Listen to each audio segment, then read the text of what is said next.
This is a continuation of the ASG/VFC M40A3 Proline. I'm using a new camera, which was an absolute pain to set up. So last video, gutted it, showed you everything inside. It's still in pieces. It's in pieces because I had to do some work to get parts to work, but I'll cover that. If you use the parts in this video, or even similar parts in this video, you are going to need to make a few modifications. Or not even modifications, you're going to need to source or print a few bits. So trigger wise, the stock one was a 45 degree, which is here. Oh, right. Stock 45 degree trigger there. Obviously we're swapping that out. I've gone with a Springer Custom Works, which, going back in time, is the original trigger I used when I built the very first one of these back in 2016, which was actually a V7 back then, and obviously now we're up to the V9.4. So that's going to go in. It takes VSR buckings, so I'm obviously going to whip a 60 degree flamingo in there. Put that to the side for now. Barrel wise, this is a custom, I don't know how you're going to see that on there, but this is a custom barrel I had PDI make me years and years and years ago. It's a 605, I believe. Generally can't remember. Back when I was going to try and do some stuff with them, but it didn't work out. So, but that's a 430. So 470 is the actual correct length, but I wanted to run a standard 430 just because they're readily available, right? Getting a 470 with the specific cuts is a bit of a pain because it's a bit of an unusual size. So 430, and then I've done a little bit of wizardry to get that working. Piston wise, you can use some aftermarket pistons with this. I've gone for the Wasp, purely because I didn't have a VSR. Well, I had one VSR Wasp back in the day when I did this, back in 2016 odd, but it would have been something akin to this, like the OG weighted piston, right? And that was in a VSR at the time. But now, 10 odd years later, these are all over the place, so I thought, oh yeah, I'll use one. Standard VSR cylinder. I'm not going to change this. It's fine as is. Everything should fit in absolutely fine. Cylinder head, I didn't get to do what I wanted to do. So I wanted to use one of my cylinder heads, but I couldn't find anyone local to machine it in time for me wanting to do this video. So at the moment, I'm just going to be using the standard head. That, to be fair, is absolutely fine. It's just not got the conical design or the damper pad or the dual bore nozzle that mine does. But for this project, it's fine. If I can get any of these done, brilliant. If not, that's fine. In terms of changing parts, that's it. And I've got a Modify 140 spring because it was literally the only spring I had knocking around in my drawer. And I wanted to get this video done, so I've got no idea what power this is going to be. But I suppose the first thing we're going to do is we'll do the cylinder. It's nice and easy. I'm going to show you how to install everything, and then I'm going to show you what the issue I had was. Straight off the bat, I'm probably just going to go mid-sleeve, mid-brake. Almost packaged this too well. I do not remember packing this as awkwardly as this. There you go. That. Spring guide. Get all these bits done. Middle brake, so these guys can go away. So, front guide ring. Snug it down. Medium weight. Snug it down. Rear ring. Snug that down. Again, hand tighten is absolutely fine as long as you've got a bit of strength. See, snug it down. Cup and brake. So there's an install video on the Wasp, so you can check that out. It's pretty self-explanatory though. That's the right one for the cylinder, which it is. You're going to want to flare and oil the cup. A bit of Abbey silicone oil is generally what I use or recommend, although anything similar is going to be fine. I'm doing this relatively quickly because I'm waiting for a delivery for another project that I'm working on. And it is basically a little bit more complicated than a standard VSR. The one main thing is the feed ramp, which I'll cover when I get to it. So I said modify 140, just because it's what I had knocking around, and in a standard VSR, it's kind of what I'd end up using anyway, maybe a 130.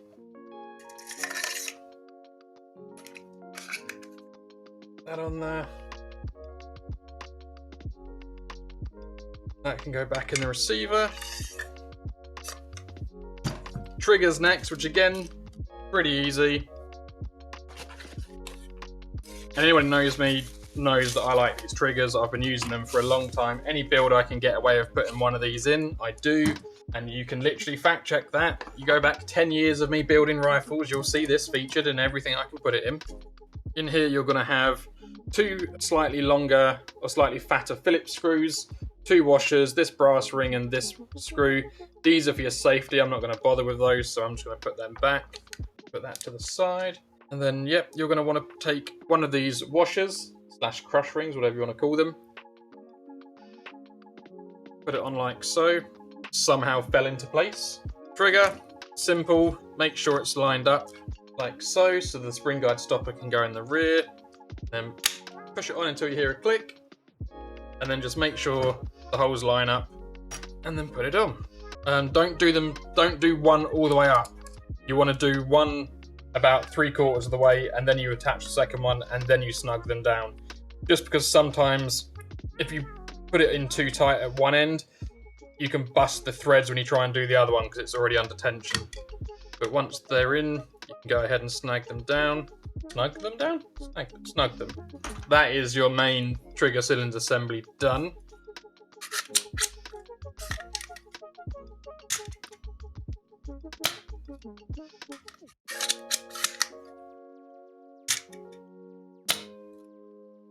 There we go.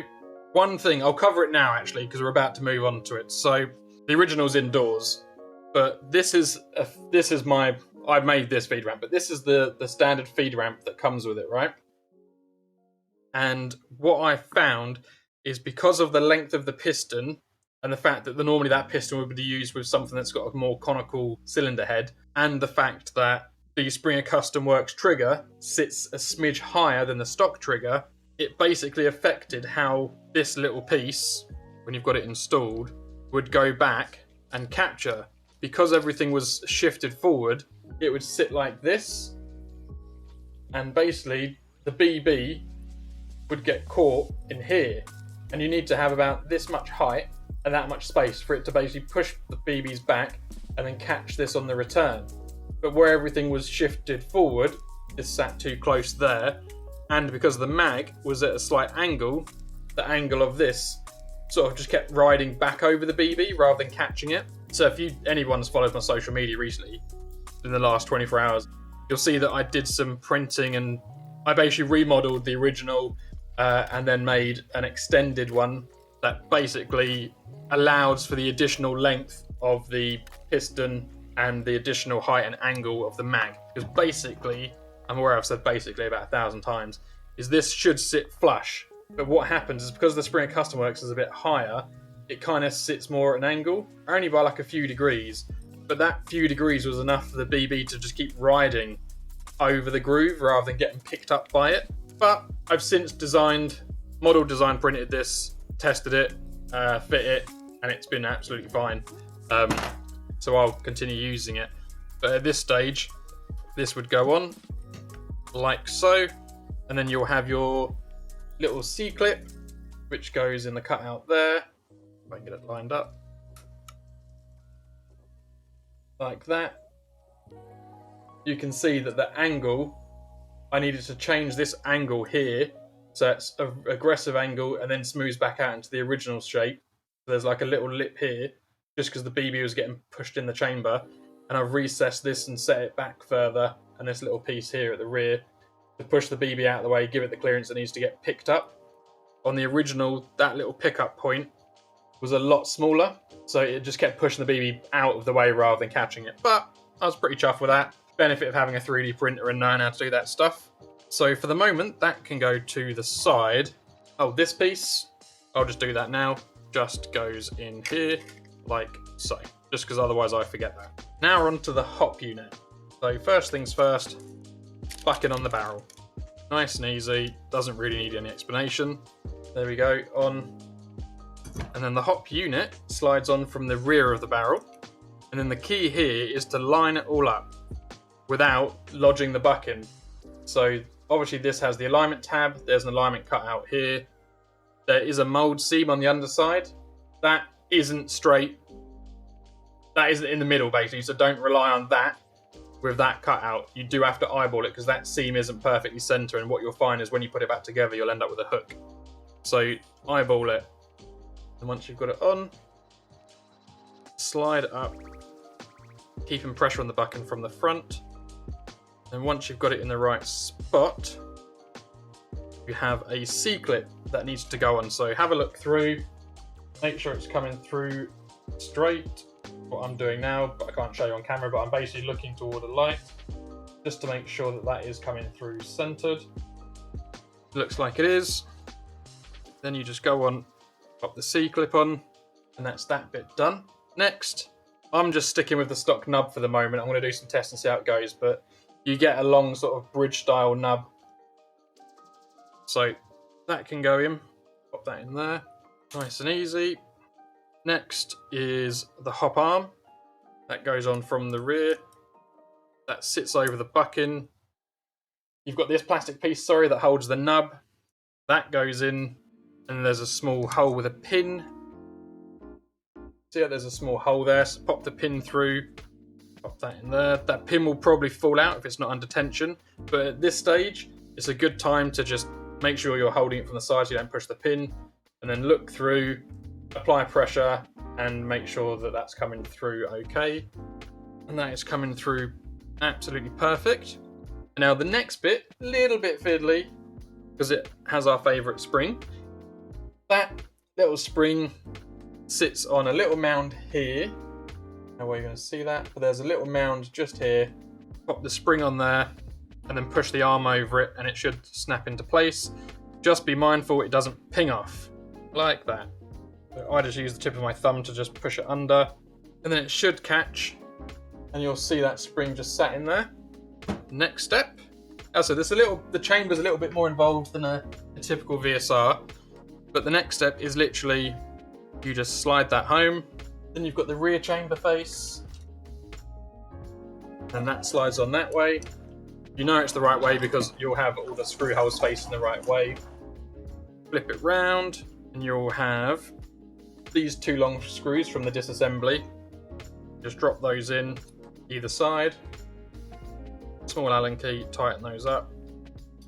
One thing I didn't do, and I've already put it together now so I can't be bothered, but when you're installing the piston, make sure you clean out the cylinder first, just because they do come covered in grease and just general gunk, and it can affect the seal.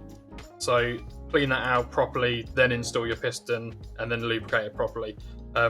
Just because you might get like a little judder where the grease settles on the inside of the cylinder walls. Those are deliveries turn up at the workshop by the sounds of it. And then the next bit is you're going to want to flip this around, and you have, I'll try and get these on camera as well, I think I showed them on the install video, or the disassembly video, is two teeny tiny springs, and then these two little divots. These are basically what holds the BB. Take your spring and divot, and on each side of the hop unit, you put one in. So one goes in, put your finger over it so it doesn't fall out, flip it, divot, spring, thumb over it, and then it's a case of sliding it in the hop unit. Sliding it in the out barrel, sorry. See, now I know why I left this piece out earlier. It in fact goes in after, which would make sense why I left it out. And then just line it up, because there is a solid core down here. There we go. And be very careful, because you do not want to lose those springs. There you go. And then it's a case of lining these holes up with this section here. So we're going to go ahead and slide that through. Then push something in from this end. I'm going to use the tube from a maple leaf barrel. And this is probably the most fiddly bit of the install, is just getting these lined up. Sometimes you'll need to push something in this end just to give it a little bit of a push so you can get it where it needs to be, like so. And you can use a little screwdriver on this centerpiece just to line it up. And that's what you're looking for, right? So those two holes line up. Then you'll have this bit and screw from the disassembly. And you'll know if you've lined it up properly because there's a little rectangular piece on the underside here. That little rectangular piece will sit in that little rectangular cut there. So if that doesn't sit in flush, then you've not lined it up properly. Which is definitely one of the things I do like about this platform. Everything is kind of there to encourage you to put it together properly. Like, there's not like the pitfalls you get with some platforms where there's no warning that a spring's going to ping out or that something needs to be bang on aligned. Go ahead and tighten that. See, normally you'd have a 470 running all the way, because there's like a solid barrel space that runs through this anyway, which is generally a nice feature. The 470 would come right to the end. I obviously have decided to run, I don't know how I'm going to get that camera, a 430 in there. So what I did is I printed a threaded internal baffle system with some arms, basically some little arms on the edge that will catch and center that in a barrel, and this uses the similar sort of hex style baffle system and exit hole that I've used on my suppressors. But you can go ahead and tighten that up. Anyone wants any of the files that I've created, whether it's for the feed ramp or that, just message me or leave me a comment. I'm going to try and put them on my website. But at the time of making this video, my website is currently down. This goes in this way, like so. And then the next bit, you have to be a bit careful, is it all just goes together.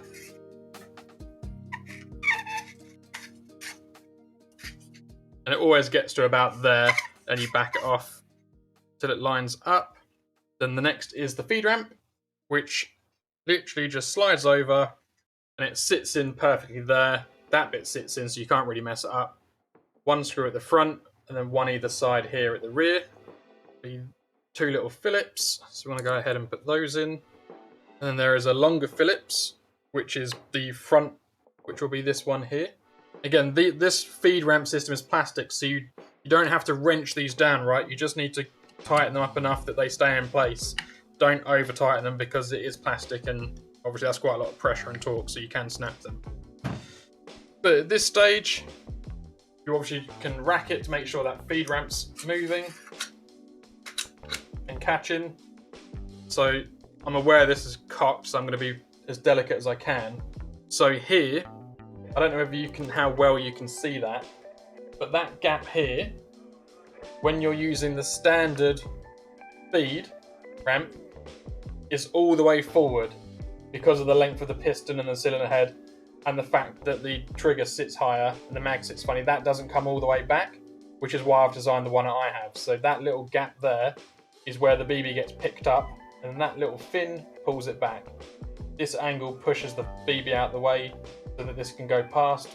It enters the mag, and then it catches the next BB in the line and then rides it down the ramp. You can see it racks and it feeds. Well, you won't see it feeding, but it's fine. I'm just gonna decock this. But yeah, you will need the longer version of this if you want to replicate the same parts that I've used. But that is pretty much it. And now it just goes back into the stock. Although always do a quick check, because I've already missed one thing. The long screw that goes through the receiver. So if you haven't watched the disassembly video before this one, why? 2, go back and watch it, because this screw, like on a normal VSR, catches a lot of people out. So whip that in there. Get that done. Make sure you haven't over tightened it by trying to cock it. That's fine. And that's it. And then it is just a case of installing it back into the receiver, which is 2 screws and a bipod lug. So I'll just do that quick. So I've left all the screws in the receiver, but it is bipod lug, Phillips screw right there in the mag well, and then a bolt at the back. I like to start with the mag well screw.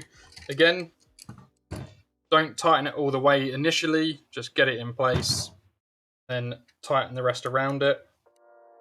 And I'll also, hopefully from this angle, be able to show you the other issue I was talking about with the feed ramp. And then the bipod lug here at the front. Really long screw. So because of the height of the trigger, so essentially when this is in, it sits almost flush. But because of the reinforced sort of bigger area at the front here of the trigger, that would sit like that, right? But because the spring custom works isn't sloped, it's almost just a straight edge, nice big and chunky. Because of that, it makes this sit at an angle, and that's why the feed ramp doesn't catch properly. So that's why another reason why I've had to design it. I don't think the Springer Custom Works 7.1 or 2 that I had that. I think it was more akin to this shape, because I don't remember having that issue, and I certainly didn't 3D print or design it back then. But that is a fix for it if you do want to use the upgraded 90-degree trigger, because that feed and ramp does work. And you can tell once it's in, it just sits a lot closer in the magwell. And you can tell because it's just a little bit firmer to get in, and it's because it's just raised up a few mil. But that tiny bit of difference is what makes it not wanted to feed, which is what I was sorting yesterday. But that's it. That is literally everything in it. I don't know if the hop's on. I'm going to quickly... I don't know what power I'm going to get out of it, but I'll quickly do a chrono. Shove a few rounds in. I'll do it off camera just because the chrono's set up in a little bag thing. That or you're going to hear me swear because it didn't feed. Right. So, I don't think the hop was set because I can't shoot it outside, but that is 1.8 joules. Consistency wise, considering this is a fresh build, right? Fresh wasp, fresh trigger. I didn't clean the cylinder, the hop's not set. You've just watched me do this. 312.5, 314.7, 315, 314.7, 313.6. So maximum deviation of 2.5. So the lowest was 312.5, highest 315, and then yeah, 313.6, 314.7, 315, 314.7, 312.5. That's not bad. I think with the hop set on heavy ammo, on that 140 modify spring, probably going to be close to 2.1 joules. That's a 6.05 barrel as well. If you had something tighter, you'd already be creeping up a little bit. But yeah, I'm pretty happy with that. Can't complain. Yeah, any questions, let me know. I might be going to an event, in which case I'll probably have this with me. And I'm going to try and print a few more of these just in case of any breakages, because I'm still very much testing this, but so far so good. But hopefully that's helped, guys. So it definitely has potential. Pick and choose whatever parts you like. Just remember the feed ramp thing. Clean the cylinder as well. But not a bad show, eh? That is some pretty good 2.5 FPS variants. Not bad at all. Thanks for watching, guys. As always, please like and subscribe and all that jazz.